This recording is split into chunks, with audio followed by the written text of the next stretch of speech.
Vamos a orar para dar comienzo a este estudio. Padre, te agradecemos por tu ayuda y tu cuidado, te agradecemos por estar nuevamente juntos.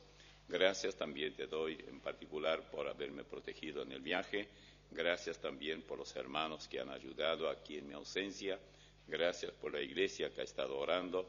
Gracias por todo te damos y gracias por tu palabra, porque al abrirla podemos tener la certeza de tu asistencia mediante tu Espíritu para que no equivoquemos la interpretación de ella. Pedimos que tú nos edifiques y el nombre tuyo sea glorificado por Cristo Jesús. Amén.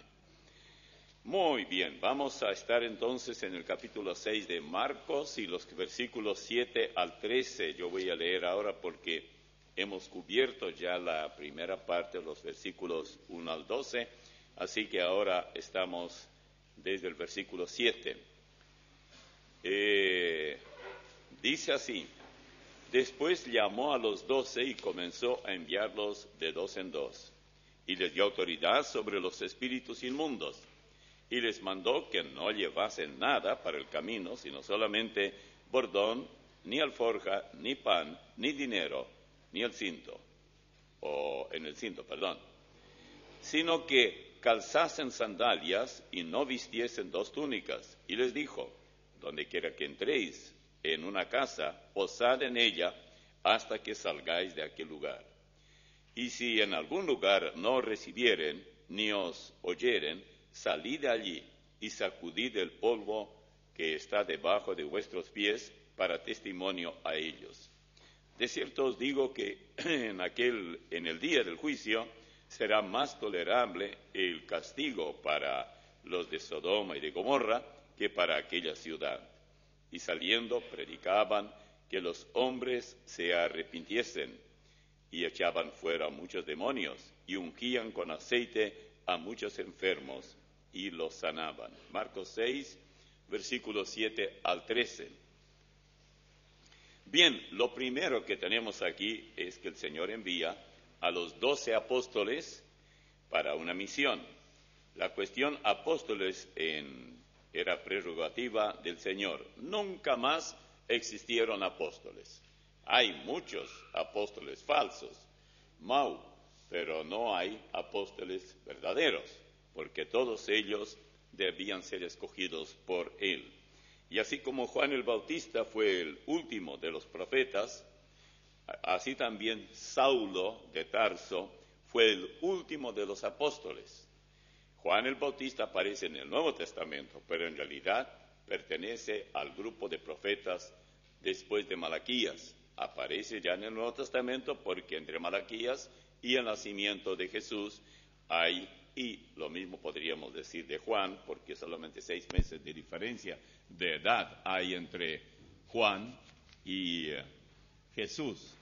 Así que esos 400 años, desde Malaquías hasta el nacimiento de Jesús y de Juan, no hubo profeta, pero aparece de repente un profeta al estilo del Antiguo Testamento, a quien Jesús luego llamó el profeta más grande de todos los profetas. Los requisitos para un apóstol aparecen en Hechos 1, 21 y 22, y también Hechos 6, 3 al 6. Si ustedes quieren tener la Biblia abierta allí, está bien, de todos modos yo voy a leer. En Hechos 1, 21 y 22 dice: es necesario pues que de estos hombres que han estado juntos con nosotros todo el tiempo que el Señor Jesús entraba y salía entre nosotros, comenzando desde el bautismo de Juan hasta el día en que de entre nosotros fue recibido arriba, uno sea hecho testigo con nosotros de su resurrección. Esta es la primera parte que es muy importante porque era cuando ya Jesús ascendió, ya se despidió. Los 120 que lo despidieron regresaron a Jerusalén porque se les dijo estrictamente que no salieran de Jerusalén hasta recibir el Espíritu Santo. Y entre esperar, sin saber cuánto tiempo, eran solo 10 días, pero ellos no sabían cuánto tiempo esperarían, ellos decidieron llenar el vacío dejado por Judas Iscariote. Judas Iscariote era uno de los 12 y había muerto, él se había suicidado, se había ahorcado. Entonces, aunque no tenía ninguna orden para nombrar a nadie, sin embargo es muy interesante notar que hay algunos requisitos aquí para llegar a ser apóstol, aparte de los que el mismo Señor había ya escogido. Por eso dice que, comenzando desde el bautismo de Juan, debe ser alguien que conoció a Jesús desde el bautismo de Juan, que es lo mismo que decir que le conoció desde el comienzo de su ministerio. En los versículos 3 al 6 dice, buscad pues hermanos entre vosotros, esto en Hechos 6. Lo primero, Hechos 1, y aquí Hechos 6. Dice, buscad pues hermanos entre vosotros a 7 varones de buen testimonio, llenos del Espíritu Santo y de sabiduría, a quienes encarguemos de este trabajo. Y nosotros persistiremos en la oración y en el ministerio de la palabra. Agradó la propuesta a toda la multitud y eligieron a Esteban, varón lleno de fe y del Espíritu Santo, a Felipe, a Prócoro, a Nicanor, a Timón, a Parmenas y a Nicolás, prosélito de Antioquía, a los cuales presentaron ante los apóstoles, quienes orando les impusieron las manos. Esto ocurre ya cuando la iglesia era bastante numerosa y surgieron problemas de murmuraciones. La iglesia primitiva hacía mucho caso a las murmuraciones. Es decir, si había murmuración, o como en algunos países le dicen por acá, cuchicheo, que hablan entre ellos y arman, algunos crean crisis, crear crisis. Hay algunos hermanos que se dedican a este oficio de CC y crean crisis que no existen. Por eso ese es el producto, es el fruto de las murmuraciones. Se habla de cosas y se inventan cosas y se escucha algo y se entiende mal que mal, a medias, se le agrega y todo por el estilo. Entonces, ellos tenían ese problema en la iglesia primitiva. Este parece un pecado muy insignificante. Qué gran cosa que haya murmuración. Sí, es muy grave, porque puede destruir toda una iglesia y puede destruir muchas vidas. Esto debe ser visto inmediatamente. Y la iglesia primitiva muy pronto se dio cuenta que esto no puede tolerarse. ¿A raíz de qué vino esto? Porque ellos habían vendido sus posesiones y estaban ya todos muy bien, la iglesia creció y había mucho compañerismo, mucha camaradería cristiana, mucho gozo, y todo eso hizo que anduvieran bien las cosas. Aparte, ellos comían juntos, había comida juntos porque sus bienes, tal vez sus campos o lo que fuera, ellos habían vendido, quizás dejaron sus casas en Jerusalén para poder tener donde vivir, y entonces dijeron, bueno, vamos a hacer comida juntos. Así que todos los que tienen dinero o tienen algo, si venden el dinero, traigan y por ese dinero se compran las cosas y vamos a comer juntos. Y marchaba bien, hasta que llegó el murmuritis. Y entonces llegó muy pronto esta enfermedad, se llama el murmuritis. Alguien comenzó. Y había 2 clases de gente allí en la iglesia primitiva. Estaban los judíos y los gentiles. Es decir, algunos gentiles, o mejor, eran griegos, que ya son gentiles. Y entonces, esos dos pueblos habitaban en lo que es la tierra de Israel. Nunca digan Palestina, no es correcto. Y entonces, comenzaron a mirar y la gente antes creía que hay que comer mucho, porque cuando uno es gordo, es sano. Ahora, justamente al revés, si usted es flaco como una escalera, es sano. Pero si es gordo como un tanque, hipopótamo o algo así, está enfermo, está mal.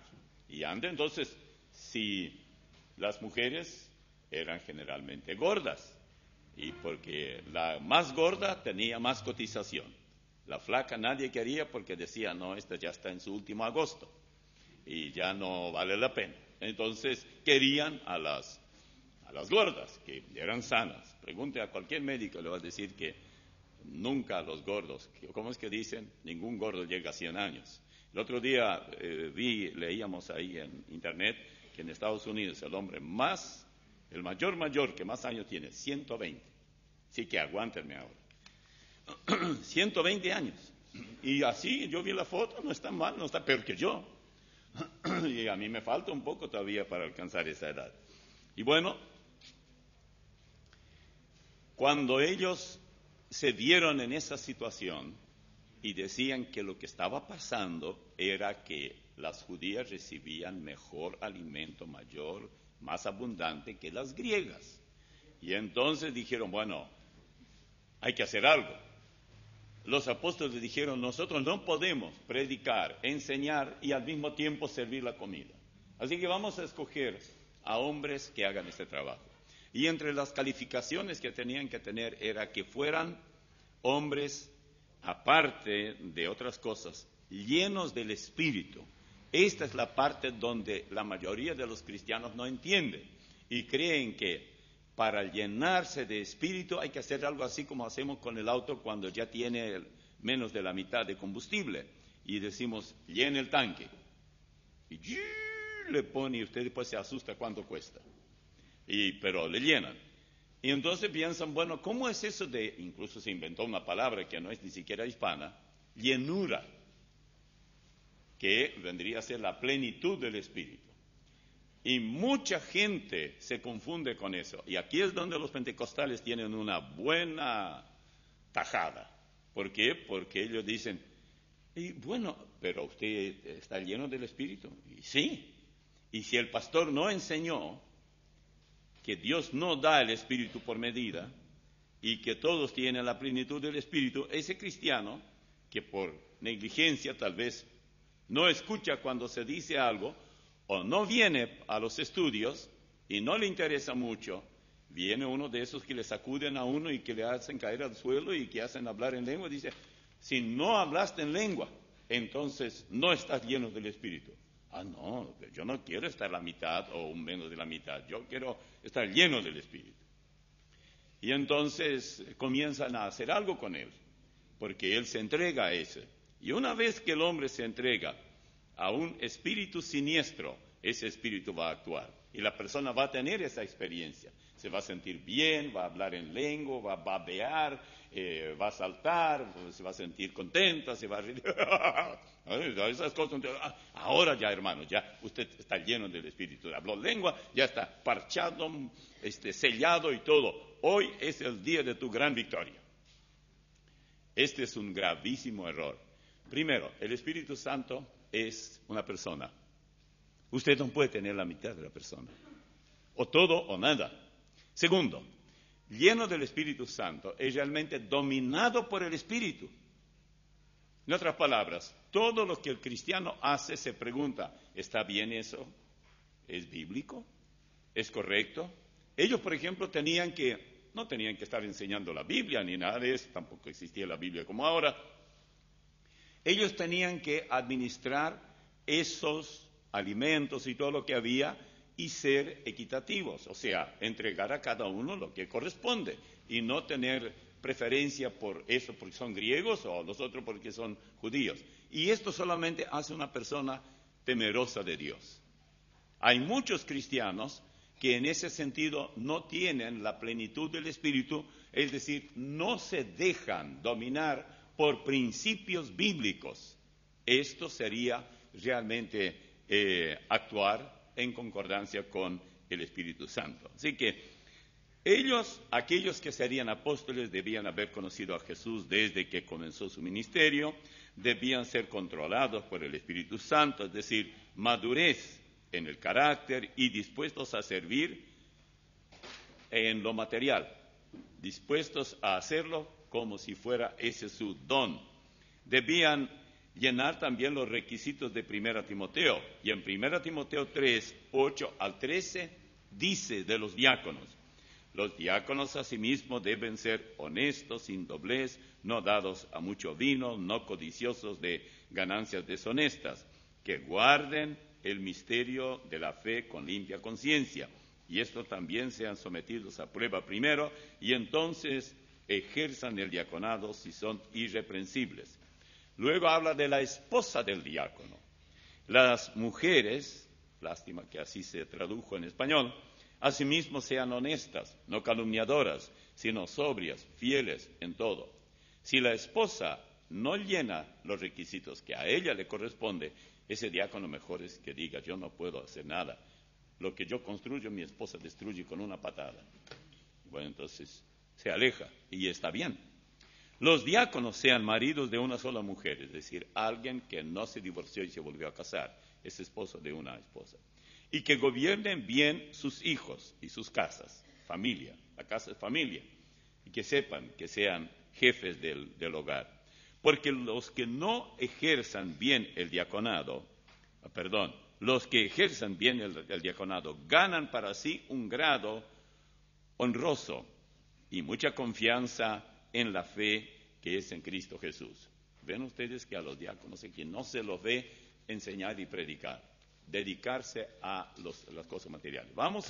Aquí en la iglesia vamos a entrar en un periodo donde vamos a corregir algunas cosas que necesitan corrección en lo que a diácono se refiere. Debemos fijarnos bien en lo que el Señor encomendó a los 12. Muy interesante la parte que leímos al comienzo. El hecho que hayan sido 12 nada tiene que ver con alguna cifra mágica como 12. No, creo yo personalmente que eran 12 en representación de las 12 tribus de la iglesia del Antiguo Testamento, por llamarlo así. En Apocalipsis 4, 1 al 4, se mencionan 24, y yo creo que personalmente que están los 12 patriarcas del Antiguo Testamento y los 12 apóstoles ya en el Nuevo Testamento. Dice Apocalipsis 4, 1 al 4. Después de esto miré, y aquí una puerta abierta en el cielo, y la primera voz que oí como de trompeta, hablando conmigo, dijo: sube acá, y yo te mostraré las cosas que sucederán después de estas. Esas cosas que sucederán es la gran tribulación. Y al instante yo estaba en el Espíritu, y he aquí un trono establecido en el cielo, y en el trono uno sentado. Y el aspecto del que estaba sentado era semejante a piedra de jaspe y de cornalina, y había alrededor del trono un arco iris, semejante en aspecto a la esmeralda. Y alrededor del trono había 24 tronos, y vi sentados en los tronos a 24 ancianos, vestidos de ropas blancas, con coronas de oro en sus cabezas. Esto en Apocalipsis 4, 1 al 4. Ahora, la iglesia donde va usted, ¿tiene a sus 12 apóstoles? Tenga por seguro, si tiene o le dicen: no, mi iglesia es la verdadera, no se trata de 12 apóstoles, sino 12 apóstatas. La palabra se parece, pero es completamente otra función. El apóstata es aquel que se rebela contra Dios. Al rebelarse, ser rebelde para con la enseñanza de la palabra de Dios. Cualquiera que le venga y le diga que la iglesia verdadera es donde él o ella están, porque allí están también los 12 apóstoles. ¿Ustedes los tienen? ¿Y usted qué le va a contestar? Bueno, contéstele con estas palabras que aparecen en Efesios 4, 11 y 12. Efesios 4, 11 y 12 dice: y él, hablando de Cristo, él mismo constituyó a unos apóstoles, a otros profetas, a otros evangelistas, a otros pastores y maestros, a fin de perfeccionar a los santos para la obra del ministerio, para la edificación del cuerpo de Cristo. Él lee eso y dice: ve, ahí está. Si su iglesia no tiene apóstoles, cuando él mismo, hágale esta pregunta: ¿usted tiene apóstoles en su iglesia? Dirá: claro que sí, es la verdadera iglesia, por eso tenemos apóstoles. ¿Quién los constituyó? Y él mismo. Es muy importante que notemos esto. Cada apóstol, si ustedes leen la elección de los apóstoles, que no fueron así en línea de menor a mayor, o sea, del número más pequeño hasta llegar a 12, sino que a uno escogió en un lugar, a otro, por ejemplo, Andrés y Pedro, a Jacobo y Juan, Mateo, que es también Leví, y así iba escogiendo. Pero cada uno de ellos fue escogido por él mismo. Y que este texto, ellos pueden usar si quieren, pero pregúntele, ¿quién los escogió? Usted no puede quedar con Efesios 4, 11 y 12 sin tener en cuenta cómo es que él escogió. En algunos lugares, por ejemplo, Pablo escribiendo a Tito, dice que vaya y nombre ancianos. No menciona a apóstoles. ¿Por qué? Porque es prerrogativa del Señor. Tito no podía hacer eso, Timoteo no podía hacer eso, nadie podía hacer eso, solamente el Señor. El Señor les dice a los 12 qué es lo que ellos debían hacer, cuántas cosas debían llevar consigo y qué debían decir a los pecadores. Nunca debemos olvidar, cuando queremos entender un texto bíblico, cuál es su contexto.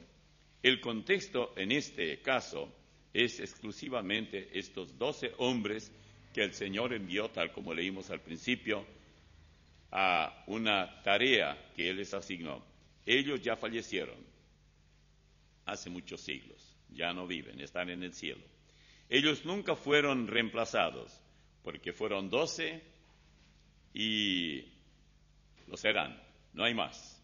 Llega Juan escribiendo de lo que ocurrirá cuando ya llegue la gran tribulación y siguen siendo 12. Porque hay 24 contando a los patriarcas del Antiguo Testamento y los apóstoles del Nuevo. No existen hoy 12 hombres que puedan hacer lo que ellos hicieron. Ahora, si usted no es uno de ellos, y menos Judas Iscariote, digamos, no intente cumplir con lo que el Señor dice. Por ejemplo, Él llamó a los 12.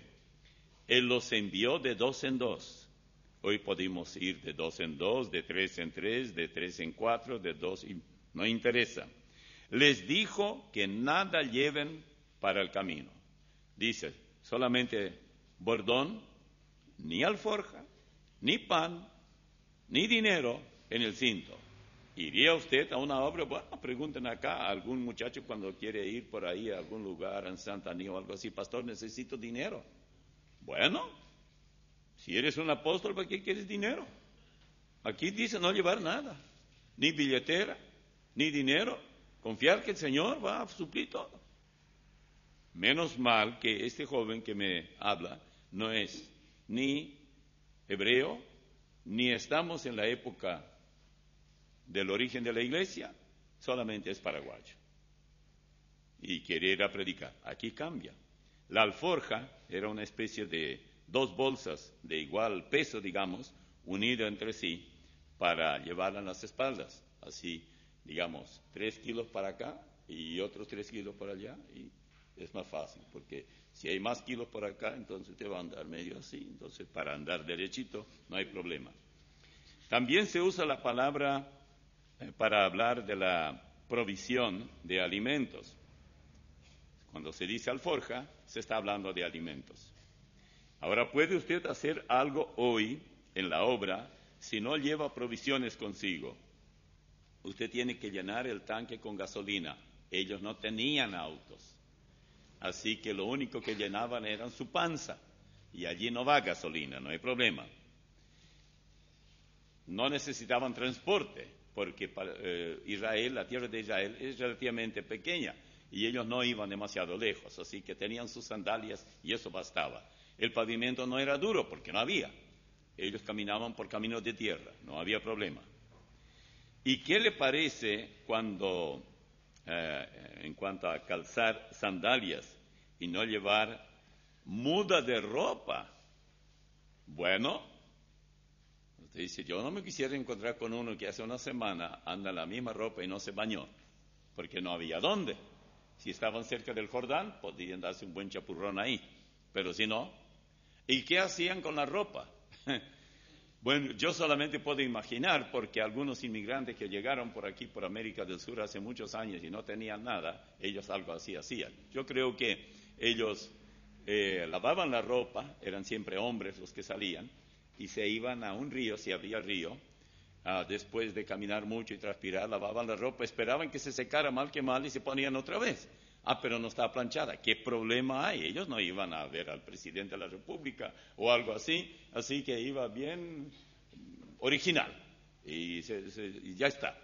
Y evidentemente era más en tiempo de verano, y el verano en la tierra de Israel es bastante caluroso, el clima es seco y no llueve durante todo lo que es el verano. Así que no era mucho problema. Y si no se secaba la ropa, el cuerpo es caliente, y más cuando uno camina, al rato ya está todo seco. Ustedes ya se habrán dado cuenta cuando tenían necesidad de ponerse algo húmedo.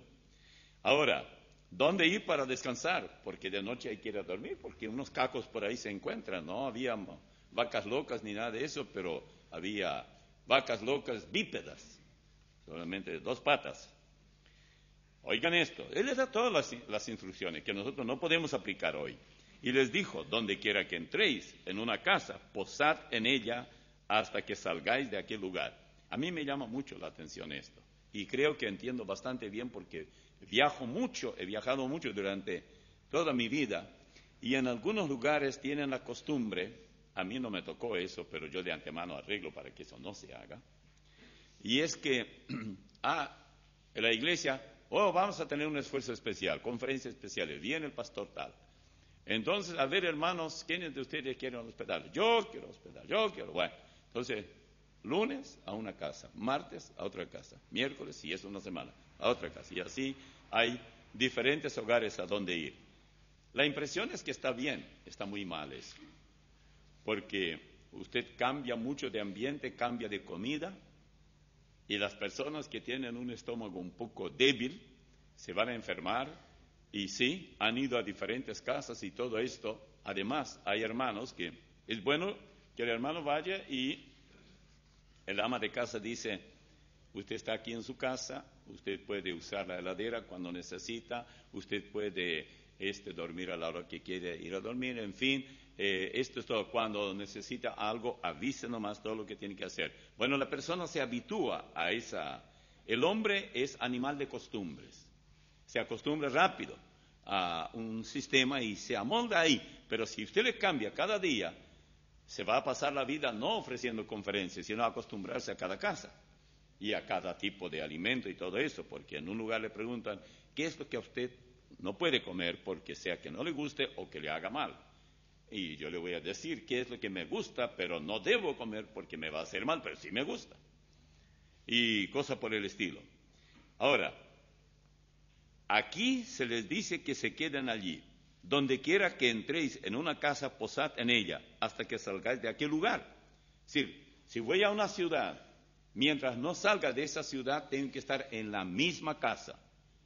Y que aguante la gente de la casa. Ahora, si otros quieren que el visitante esté con ellos, todo lo que puede hacer es, tal vez, él puede ir durante el día y visitarlos y todo eso, charlar un rato y todo, e irse a su lugar. Esta es orden divina, no es mía. No cabe duda que es la palabra de Dios que se adapta perfectamente para hoy. Si en algún lugar le cierran la puerta en la cara y le ordenan que se marche, bueno, no intente, porque una vez que ellos iban a una ciudad, ellos iban de puerta en puerta predicando el Evangelio. Entonces dice que tienen que sacudir el polvo de sus pies. A ver cuál es el polvo que usted va a sacudir. Usted no puede hacer eso. Y era una señal de desprecio de ellos. Entonces es como decir: no quiero de aquí ni siquiera el polvo que se me pegó. Con lo que ustedes quedan es con el polvo que ya tienen abundante, pero no tienen el mensaje porque lo rechazaron. No tenemos que hacer. Y que no se le ocurra buscar a algún endemoniado que se le podría cruzar por ahí, con uno de los que fueron fabricados o prefabricados y da de endemoniado, porque de repente usted puede pretender que usted está echando demonios y todo esto, y esto muy especialmente para los pentecostales que me escuchan, porque los hay muchos. Así que usted, mi hermano pentecostal, cuídese mucho. No intente echar demonios que usted mismo no fabricó. ¿Y cómo funciona eso? Bueno, hay personas que aparentan estar endemoniados porque se los prepara para el show del momento. Entonces el tal echador de demonios echa demonios donde no hay. Pero de repente puede encontrarse con alguien que de verdad está endemoniado. ¿Qué va a hacer entonces? Le va a pasar lo de Hechos 19, 13 al 16.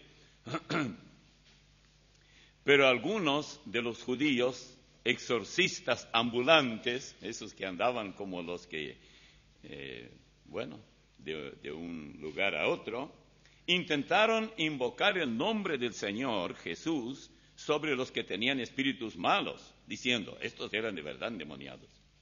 Os conjuro por Jesús, el que predica Pablo. Esa era la frase que ellos decían. ¡Sal de este hombre! Le agregaban seguramente. Había 7 hijos de un tal Esceva. Buen grupo, ¿no? De cuates. Judíos. Dice, el judío era el papá. Jefe de los sacerdotes que hacían esto. Los 7 hijos se dedicaban a este engaño. Pero respondiendo el espíritu malo, era solo un hombre a quien ellos trataron de liberar de sus demonios. Dijo, a Jesús conozco y sé quién es Pablo, pero vosotros, ¿quiénes sois? Y el hombre en quien estaba el espíritu malo, este era de verdad endemoniado. Saltando sobre ellos y dominándolos, pudo más que ellos, de tal manera que huyeron de aquella casa desnudos y heridos. Así que cuídese usted, porque le puede pasar lo mismo y vendrán las cámaras de televisión y le llevarán a los hogares de toda la ciudad en el noticiero de la noche para ver cómo un fulano de tal estaba tratando de echar demonios y se encontró con uno que de verdad era endemoniado. Y miren cómo quedó el hombre. Y lo verán ustedes en traje de Adán. Bien. Y en cuanto a ungir con aceite y sanar, porque este era otro trabajo que ellos tenían que hacer. A los 12 les digo, bueno, vayan y hagan también este trabajo. Y bueno, fíjense bien cómo manejar esto, porque ellos no tenían hospital, primeros auxilios y todo, nada de eso. Y entonces los mismos apóstoles podían ayudar para sanar de alguna enfermedad. Yo he visto, cuando yo recién comenzaba el ministerio, era justo aquí en Paraguay, y había un pastor muy amigo mío.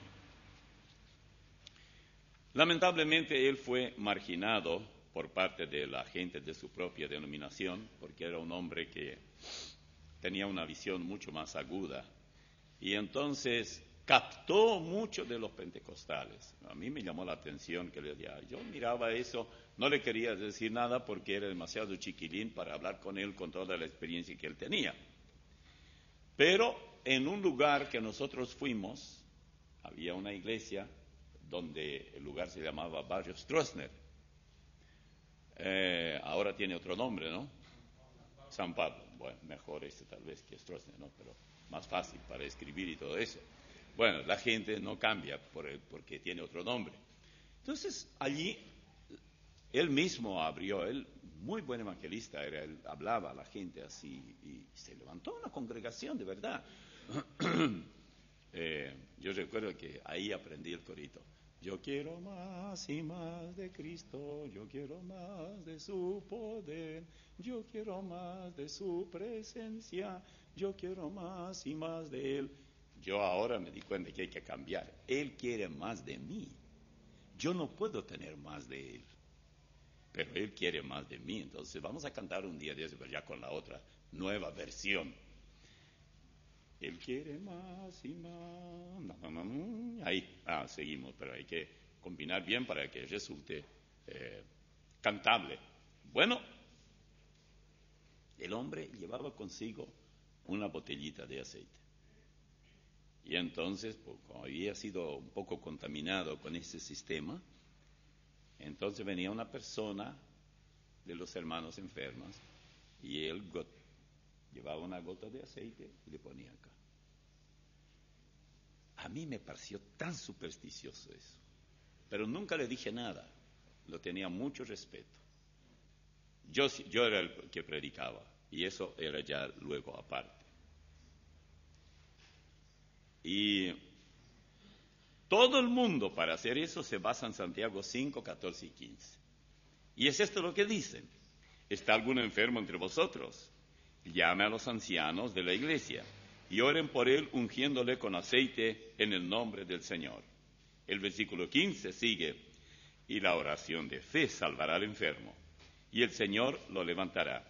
Y si hubiere cometido pecados, le serán perdonados. No dice la oración de fe de quién. ¿Fe de quién? ¿Del enfermo o del que unge con aceite? Pero veamos, ¿qué es lo que quiere decir esto? Así nomás no vamos a entender. Cualquier persona que no tiene conocimiento bíblico un poco más allá del texto y toma el contexto, no va a poder interpretar eso. Nunca olvidemos que hay demasiados textos bíblicos donde se habla acerca del poder del aceite, especialmente aceite de olivo. Y hasta hoy, pregunten ustedes a cualquier médico y le dirá que definitivamente es medicinal, 100%, es en gran manera. Lo que pasa es que los químicos ahora y todo tipo de medicina que hay actúa en una forma mucho más rápida y todo eso. Pero nadie puede negar que la cura o el sistema de sanar antes era mucho, mucho más saludable. Si ustedes, hay un texto que yo no les di, pero vamos a tocarlo enseguida, ustedes podrán agregarlo aquí.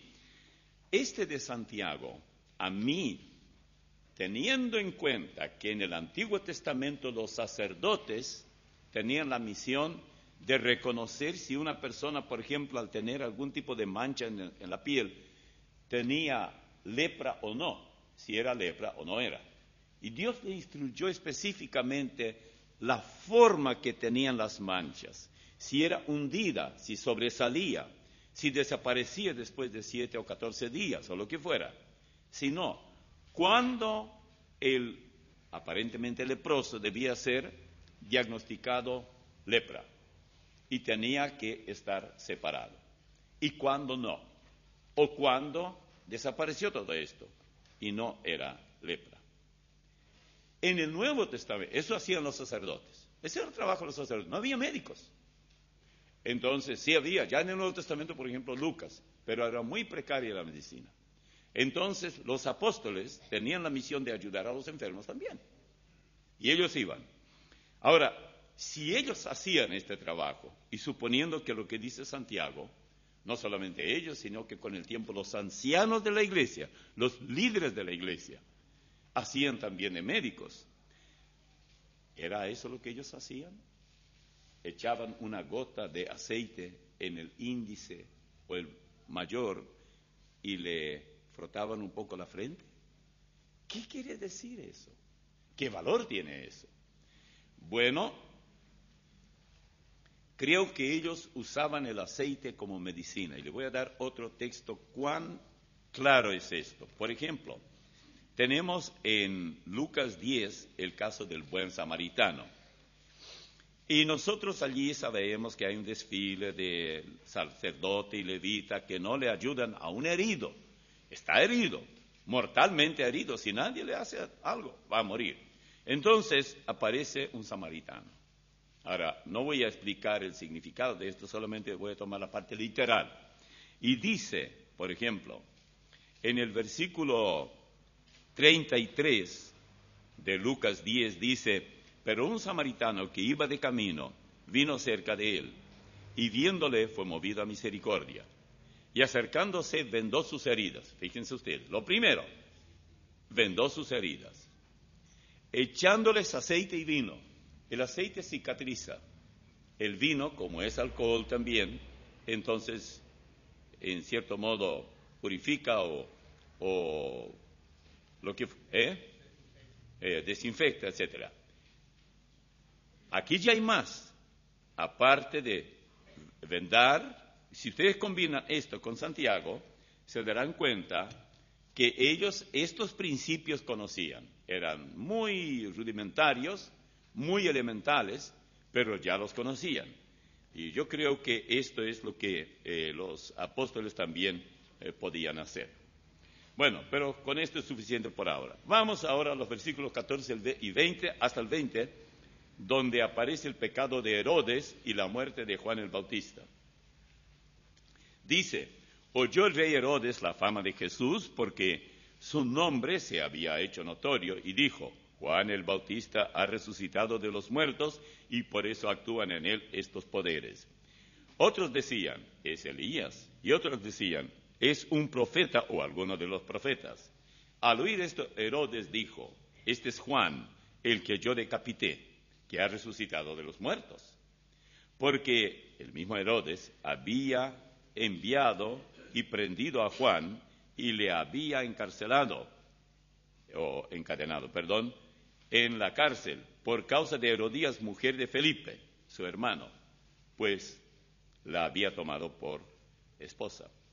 Porque Juan decía a Herodes: no te es lícito tener a la esposa de tu hermano. Yo cambio la palabra allí en vez de mujer.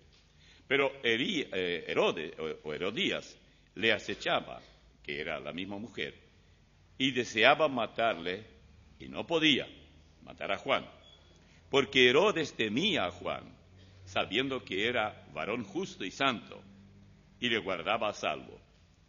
Y oyéndole, se quedaba muy perplejo, pero le escuchaba de buena gana. Este cuadro es triste. Los Herodes eran una dinastía. El Herodes que nos toca ahora se llama Herodes Antipas. Ellos tenían sus nombres.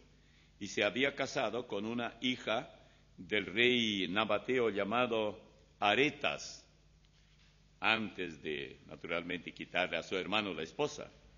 Luego se enamoró de Herodías, la que había sido esposa de Herodes Felipe.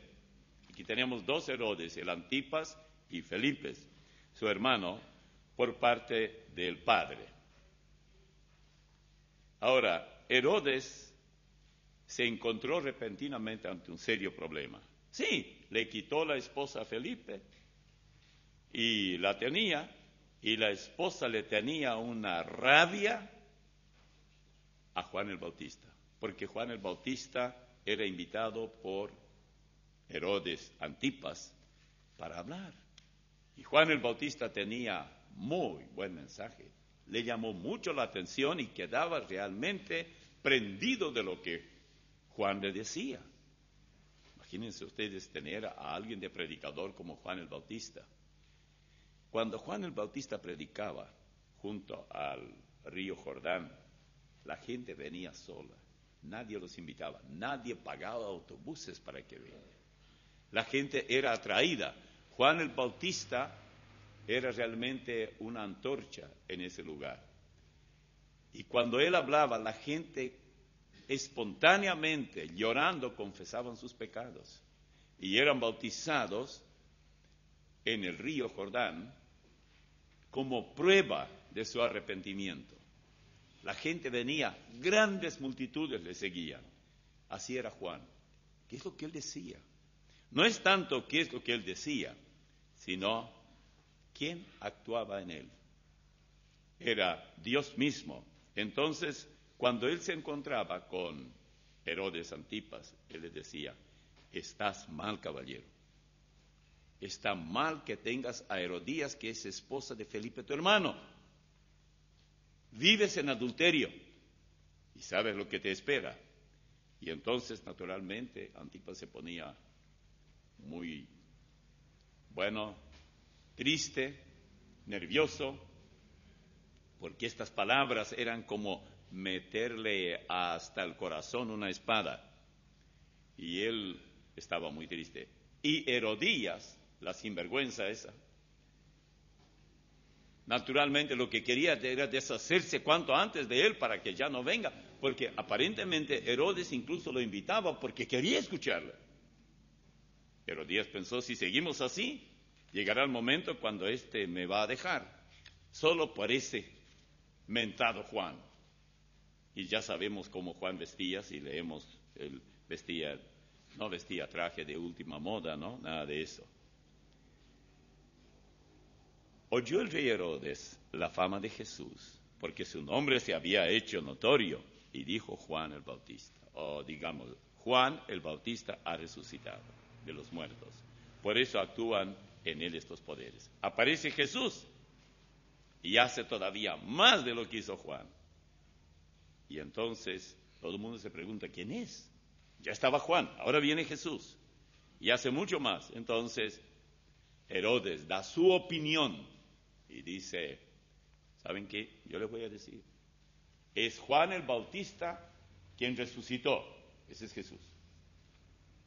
Naturalmente, él no era buen predicador y no dijo la verdad.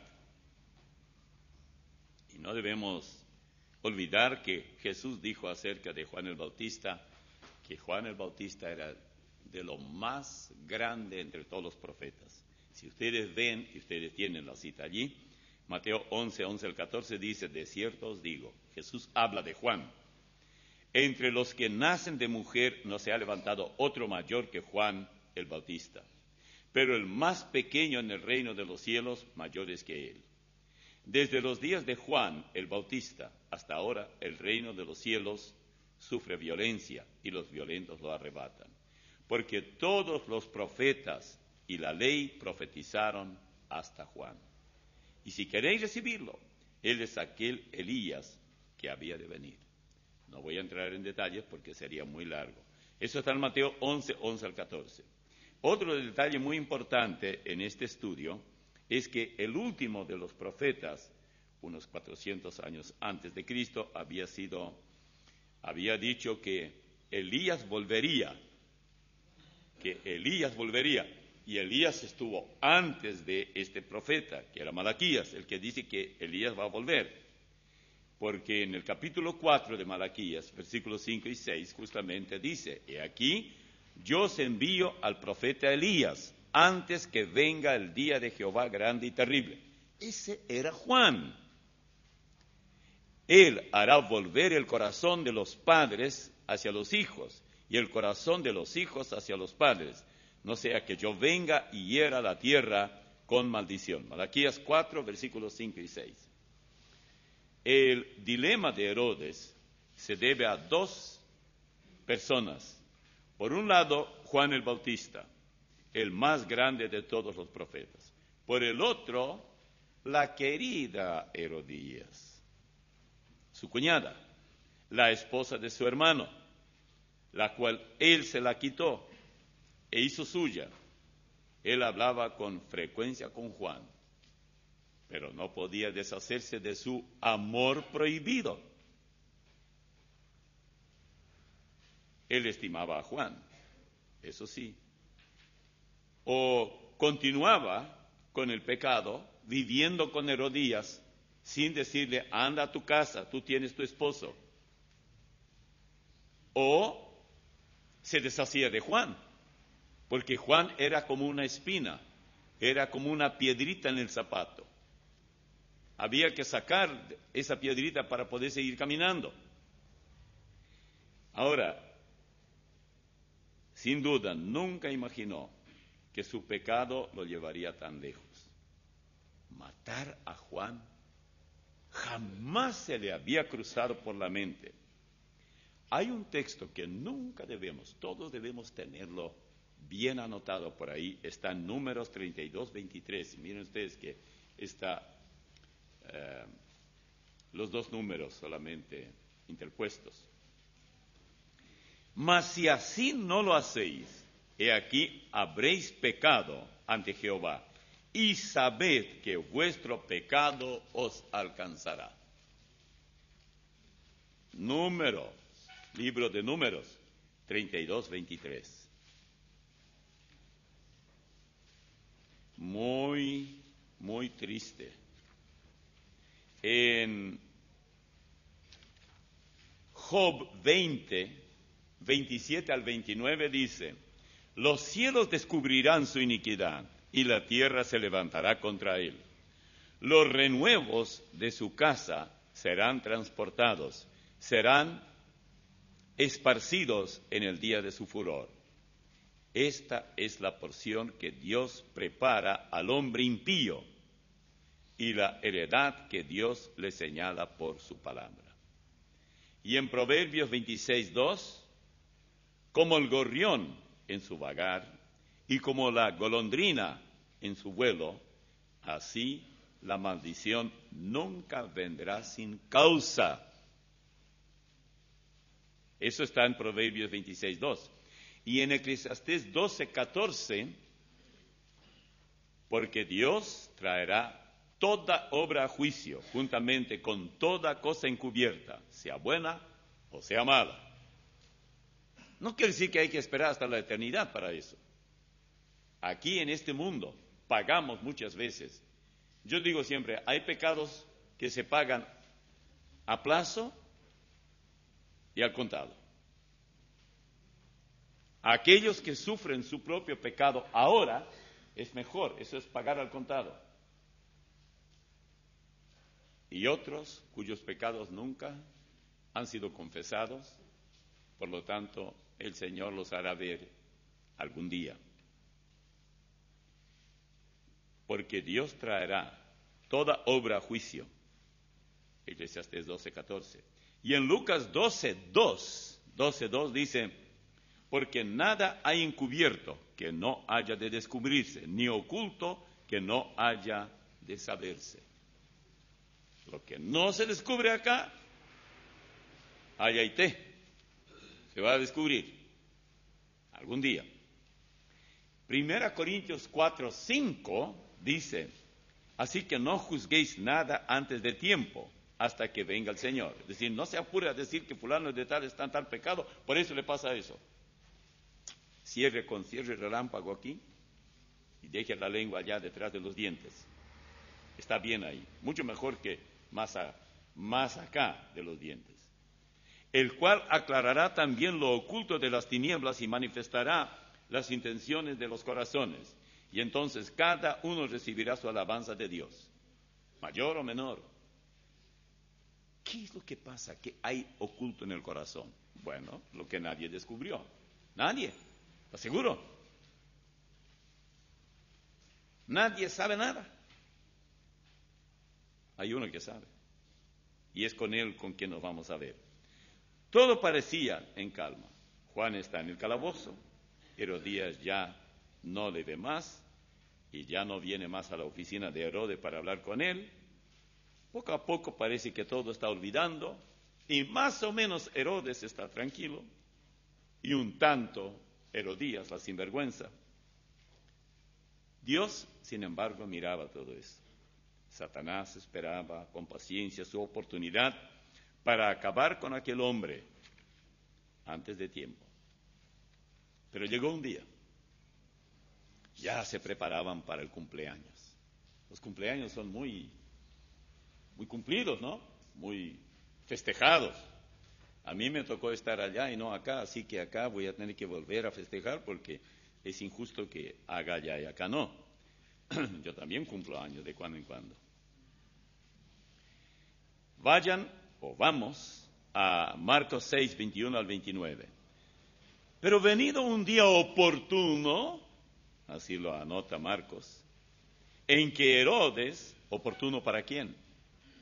No era para él, era para ella, Herodías, la cuñada de él, que no quería deshacerse de él. ¡Ay, estoy enamorada! Bueno, la fiesta de su cumpleaños, en que Herodes, en la fiesta de su cumpleaños, daba una cena a sus príncipes y tribunos y a los principales de Galilea. Entrando la hija de Herodías, que era hija del otro, danzó y agradó a Herodes. Estaba un poco, creo yo, tomadito. y a los que estaban con él a la mesa.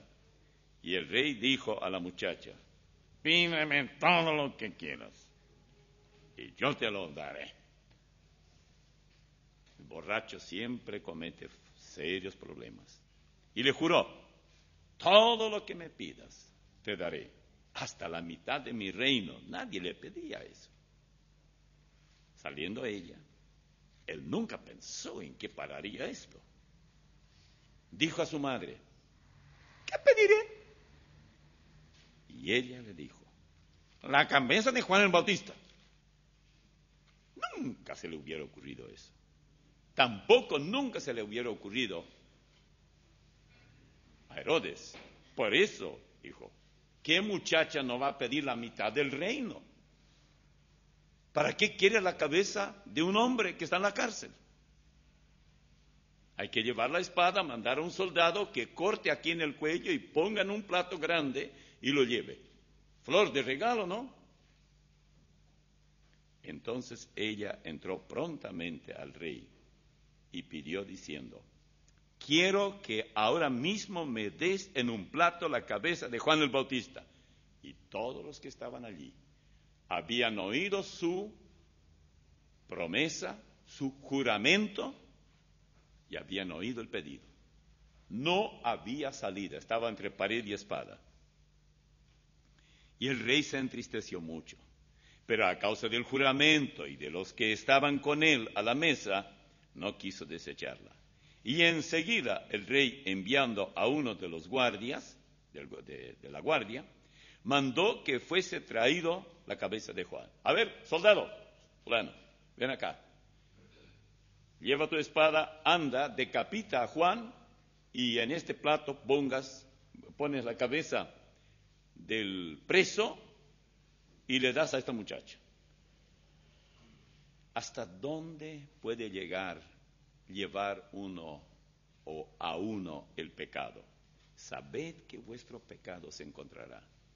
Nunca calculamos hasta dónde el pecado nos puede llevar. Bien dijo un predicador: nosotros decidimos cuánto sembramos, pero no cuánto cosechamos.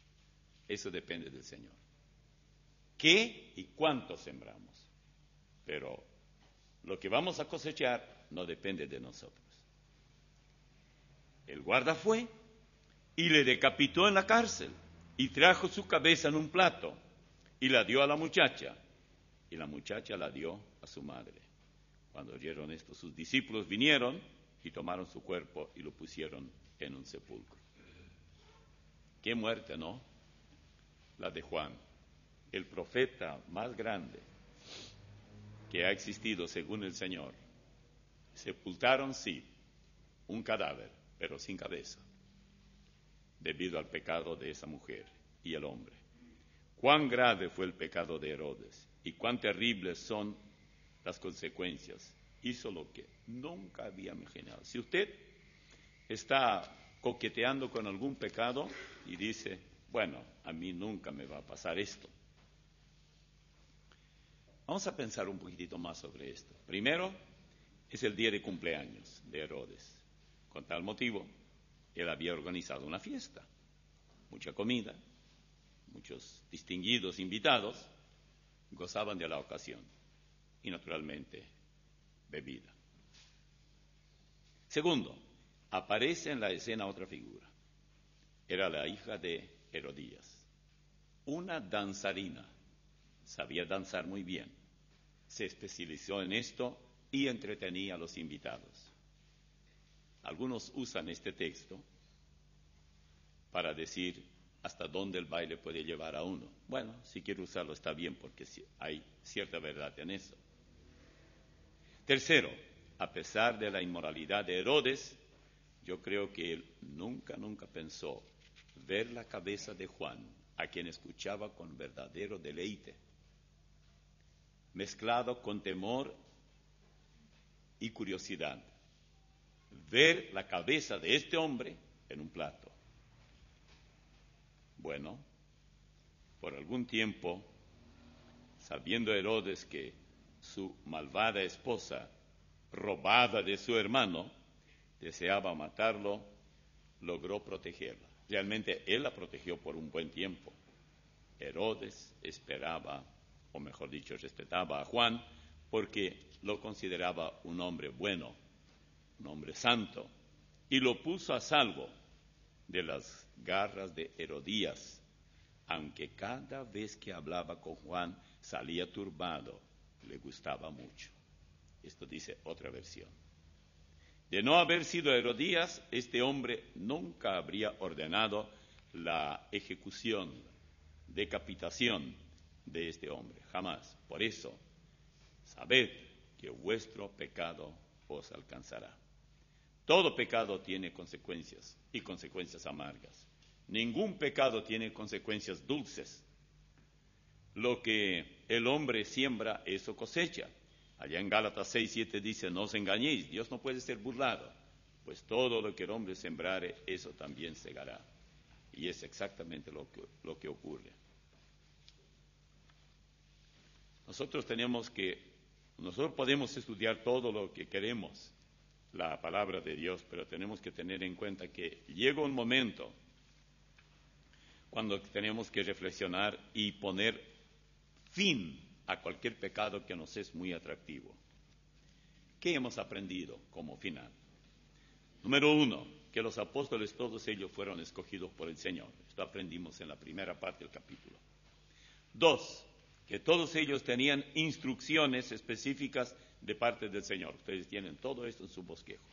3, que cualquier iglesia hoy que pretenda tener sus apóstoles no se ajusta a las enseñanzas del Señor y de los verdaderos apóstoles. 4, que debemos tener cuidado de no imitar a los verdaderos apóstoles de echar demonios, porque bien podríamos encontrarnos con algún endemoniado verdadero. 5, que el pecado que cometemos en oculto puede salir a luz con una fuerza terrible y tendríamos que sufrir las consecuencias. 6, que el pecador si juega con el pecado, puede llegar a un punto irreversible, tal como ocurrió justamente con Herodes frente a Juan. 7, que el pecado más tarde o más temprano, y mucho más temprano que tarde, nos encontrará y nos cobrará su cuenta. Satanás manda siempre la demanda de pago. 8, que el ejemplo del rey David debe servirnos de advertencia. Y 9, hay perdón si hemos cometido algún pecado que nos perturba y no nos permite gozar de la vida. Permítame leerle primero en 1 Juan 1:9. Si confesamos nuestros pecados, Él es fiel y justo para perdonar nuestros pecados y limpiarnos de toda maldad. Todo cristiano, yo aconsejaría cuando ha llegado a cometer pecado, todos pecamos, pero cuando ya piensa que hoy tengo temor, ¿qué voy a hacer ahora? Haga la oración y solo parte le voy a leer del Salmo 51. Si usted quiere abrir en su Biblia, y sabe qué vamos a hacer, yo le voy a decir dónde y vamos a leer juntos, porque aquí ya vamos a tener que terminar. Salmo 51. En el Salmo 51, desde el versículo 10, y vamos a leer hasta el versículo 14, del 10 al 14. A ver, puestos de pie, vamos a leer todos juntos. Yo creo que ustedes ya están deseosos de estar de pie. Vamos a comenzar juntos. En el 10 dice, todos juntos, crea en mí, oh Dios, un corazón limpio y renueva un espíritu recto dentro de mí. No me eches de delante de ti y no quites de mí tu Santo Espíritu. Vuélveme el gozo de tu salvación y espíritu noble me sustente. Entonces enseñaré a los transgresores tus caminos y los pecadores se convertirán a ti. Líbrame de homicidios, oh Dios, Dios de mi salvación. Cantará mi lengua tu justicia. Oremos. Padre, te agradecemos por tu palabra, grábala en nuestro corazón. y permite, oh Dios, que esto resulte en verdadera lección para el día de hoy, para cada uno de nosotros. En el nombre de Cristo Jesús. Amén.